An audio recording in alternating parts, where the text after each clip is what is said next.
অপহরণের পর বাংলাদেশে পৌঁছে যাওয়া এক স্কুল ছাত্রীকে উদ্ধার করে পরিবারের হাতে ফিরিয়ে দিল আরক্ষা দপ্তর। এই ঘটনায় স্বস্তির নিঃশ্বাস ফেলেছে পরিবার ও এলাকাবাসী। পরিবারের দাবি, মুখ্যমন্ত্রীর হস্তক্ষেপ এবং আরক্ষা প্রশাসনের তৎপরতায় স্কুল ছাত্রীকে নিরাপদে উদ্ধার করা সম্ভব হয়েছে। দীর্ঘ উদ্বেগ ও উৎকণ্ঠার পর মেয়েকে ফিরে পেয়ে খুশি পরিবারের সদস্যরা।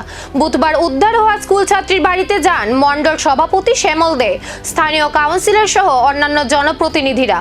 তারা পরিবারের সঙ্গে কথা বলেন এবং স্কুল ছাত্রীর খোঁজ খবর নেন।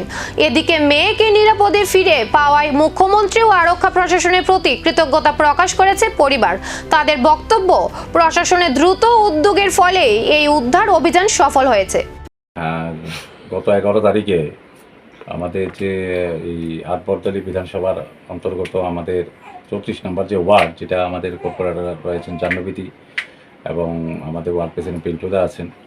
তো আমি তখনই খবর পাইলাম 11 তারিখে যে আমাদের এখানে জয়নগরের যে নিবাসী রূপাদি, ওনার মেয়ে মাইনর, তো সেই জায়গাতে তারে স্কুলে পাঠানো হয়েছিল, কিন্তু স্কুলে গেছে না, তারা পাওয়া যাইতেছে না।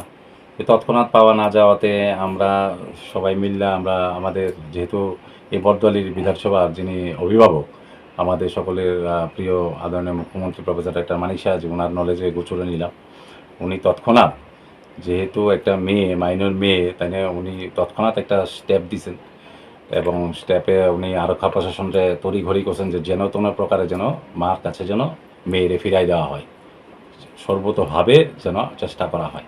তো সেই ক্ষেত্রে আরক্ষা প্রশাসন সবাই প্রত্যেকে খুব চেষ্টা করছে। এরপর আমরা খবর পাইলাম যে সেটা বাংলাদেশে তারে নিয়ে যাওয়া হয়েছে। তো বাংলাদেশে নিয়ে যাওয়া হয়েছে পরে, যেহেতু বাংলাদেশের ব্যাপার সেটা স্বাভাবিক, আরেকটা দেশের ব্যাপার খুব কঠোর পরিশ্রমের ব্যাপার। সেই জায়গাতে আমি আরক্ষা প্রশাসন থেকে সবাইই ধন্যবাদ দেবো যে স্যারের এই নির্দেশে তারা কঠোর পরিশ্রম করে আজকে এই মার কাছে এই মেয়েরে ফেরাই দেওয়া হয়েছে মায়ের বুকে। সেই জায়গাতে আমরা সত্যি খুব। উদ্ধার হওয়া স্কুল ছাত্রী এখন পরিবারের সান্নিধ্যে। তবে কিভাবে অপহরণ এবং সীমান্ত পেরিয়ে নিয়ে যাওয়ার ঘটনা ঘটেছিল তা নিয়ে তদন্ত এখনো অব্যাহত রয়েছে। সেই তদন্তে সামনে আসতে পারে আরো গুরুত্বপূর্ণ তথ্য।